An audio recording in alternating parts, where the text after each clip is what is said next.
हरे कृष्णा। मेरा नाम है डॉक्टर प्रतीक चौहान। तो मैंने पिछले वीडियो में आपको एक बच्चे की वीडियो दिखाई थी, मतलब बच्चे का केस शेयर किया था, जिसमें मैंने कहा था कि सिम्टम्स बहुत इंपॉर्टेंट होते हैं। अच्छा, अब मैं आपके सामने एक पज़ल रखता हूँ। मेरा एक बहुत पुराना केस है जो मुझे याद आता है और one of my favourite case है। उस केस को मैं आज तक कभी भी नहीं भूलता। ये आपके लिए क्वेश्चन है, इसका उत्तर मैं आपको दूंगा लगभग एक हफ्ते के बाद में, यानी कि लगभग मैं इसका उत्तर आपको दूंगा 30 या 31 तारीख को। चलिए, 31 तारीख को मैं वीडियो बनाऊंगा इसकी और 1 तारीख को अपलोड करूंगा। 1 तारीख को मेरा बर्थडे भी है, तो 1 तारीख को मैं वीडियो को अपलोड करूंगा, ठीक है, सुबह के ही नंबर में। और इसका आंसर मैं आपको वहाँ दूंगा, आपको 31 तारीख में रिकॉर्ड करके। ओके, तो अब क्या है क्वेश्चन, मैं आपके सामने एक केस रखता हूँ और आप मुझे बताइए कि उस केस को कैसे सॉल्व करना है। चलिए, मैं आपको थोड़ा सा आपको सिखा देता हूँ कि हम डीपली कैसे ऑब्जर्व करते हैं पेशेंट को। आपको मज़ा आएगा, आपको बहुत अच्छा लगेगा। मैं देखता हूँ कि आप में से कितने लोग डीपली ऑब्जर्व कर पाते हैं। तो सारे सिम्टम्स को बहुत ध्यान से आप सुनिएगा। आमतौर पर मैं बैठा हुआ था, बात रही होगी 2013-2014 की। बैठा हुआ था मैं, आमतौर पे चला रहा था, कुछ पढ़ रहा था उस समय, या फिर मुझे ध्यान नहीं, मैं कोई पेशेंट देख रहा था। एक टेम्पो बिल्कुल मेरे क्लिनिक के बिल्कुल गेट के सामने आकर रुका। तो मुझे लगा यार ये तो टेम्पो को बिल्कुल मेरे क्लिनिक के अंदर ही घुसा देगा, मुझे ऐसा लगा। वहाँ से एक लेडी उतरी, 2 लोगों ने उसको पकड़ रखा। जैसे ही लेडी उतरी, उसने हाफना शुरू कर दिया और हाफ से उसने रोना शुरू कर दिया, बहुत ज़ोर ज़ोर से। और ऐसा लगा जैसा कि वो अब गई और अब गई। उसको उन्होंने तुरंत वेटिंग एरिया के जो बेड पड़ा हुआ है मेरे क्लिनिक के बाहर, वहाँ पर उन्होंने बैठाया उसको। वहाँ बैठाने के बाद में लेडी लेट गई और थोड़ी देर में बिल्कुल शांत हो गई। थोड़ी देर में उठ के बैठी और हंसने लगी। यार, ये अजीब ड्रामा है। अभी तो ये बिल्कुल इसको प्राण पखेड़ उड़ने के तैयार हो गए थे कि ये तो अब गई और अब गई और मुझे और फंसवा देगी कि मैं तो जी यहाँ ही थी और मेरे को उनके पता नहीं। ऐसा होता है कि पेशेंट जाके डॉक्टर को फंसा देते हैं। ऐसा कई बार हमारे साथ में हो चुका है। मतलब हमारे साथ क्या, हमारे जो कोलीग्स हैं आसपास में जो कि एलोपैथी की प्रैक्टिस करते हैं, इमरजेंसी केस देखते हैं, उनको फंसा देते हैं जाके। अभी हुआ था पीछे, एक लेडी ने जहर खाया, डॉक्टर के पास में बोले कि डॉक्टर को नहीं बताया कि जहर खाया। डॉक्टर ने उसको इंजेक्शन लगाए और वो लेडी मर गई। अब घर वालों ने सारा ब्लेम डाल दिया डॉक्टर के ऊपर। अजी आपने कैसा इंजेक्शन लगाया इसके, अजी आपने कैसी दवाई दे दी इसको, ये तो हमारा पेशेंट मर गया, पुलिस केस करेंगे, बुलाओ पुलिस को। पुलिस केस आई, डॉक्टर ने कहा जी इसका आप कराओ।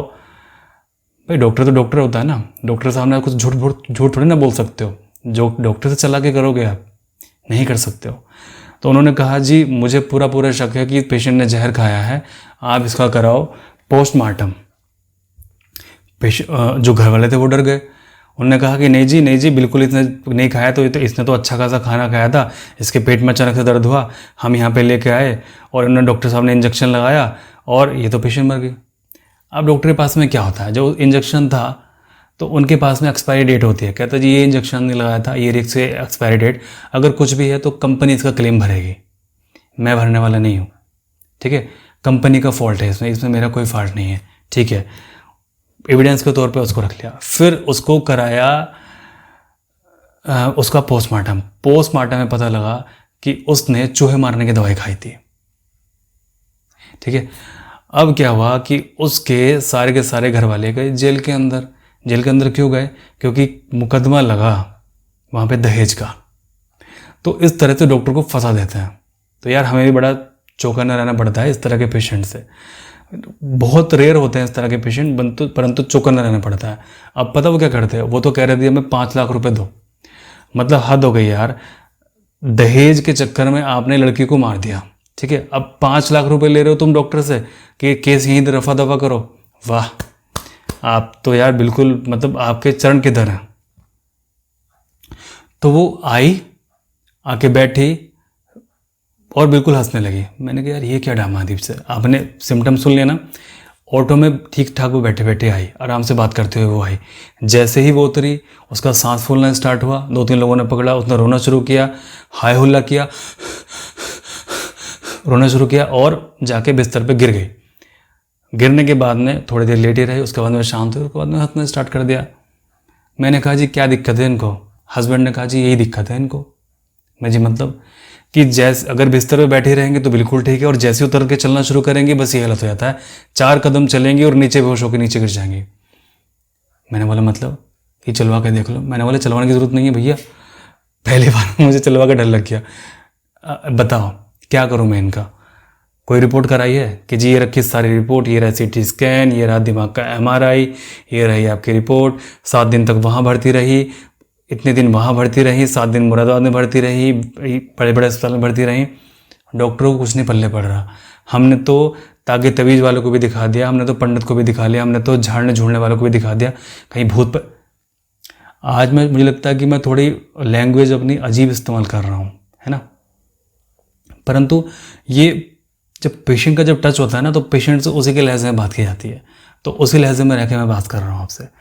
तो हमने तागे तवीज़ वाले को भी दिखा दिया, अब कैसे इसको ठीक करें? मज़ा आ रहा है कि इसमें मतलब कुछ लग रहा है कि कुछ बाकी में है। रिपोर्ट देखिए सब के सब नॉर्मल, CT स्कैन नॉर्मल, दिमाग का MRI नॉर्मल। अच्छा दवाई क्या दी? नींद के इंजेक्शन लगा के सुला रहे हैं, बट नींद के इंजेक्शन लगाने के बाद भी उठती है, चलती है और वही हालत। मैंने बोला यार अच्छा अब यार क्या करें इसका?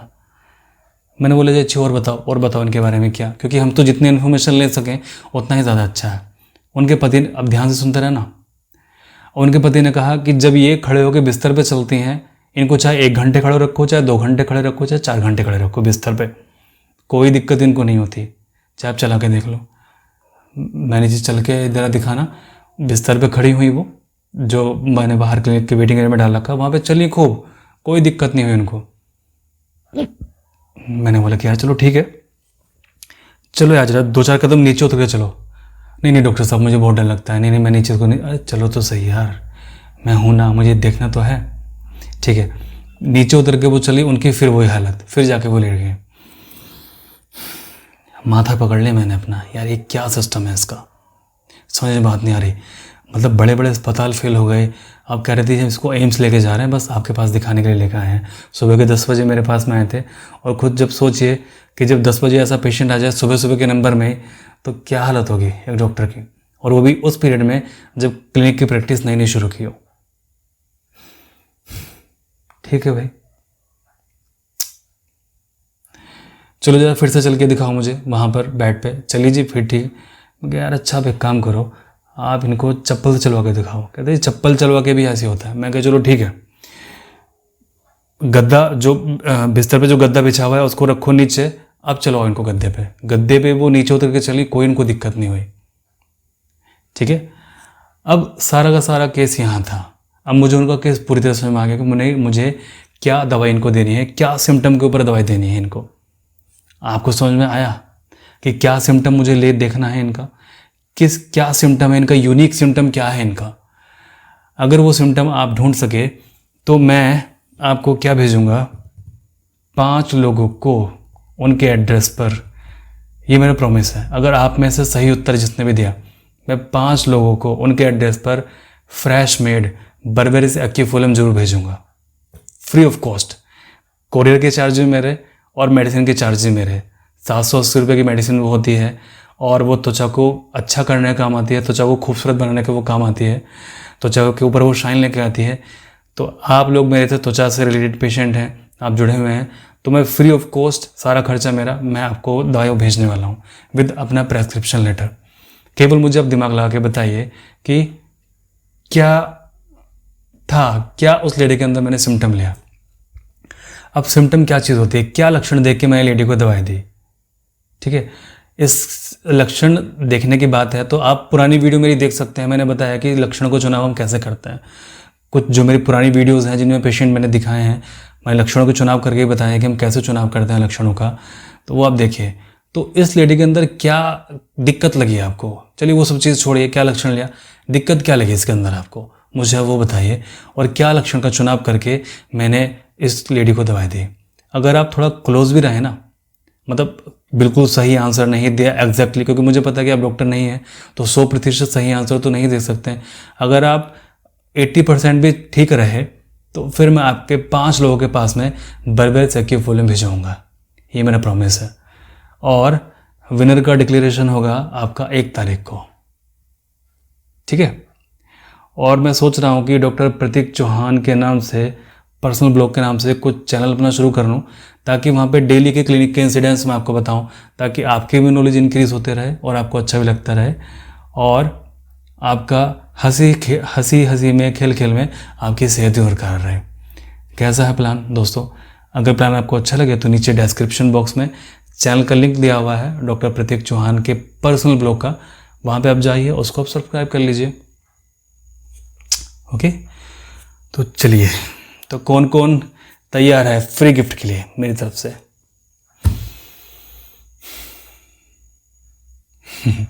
देखते हैं। चलिए, परमात्मा सभी का भला करे।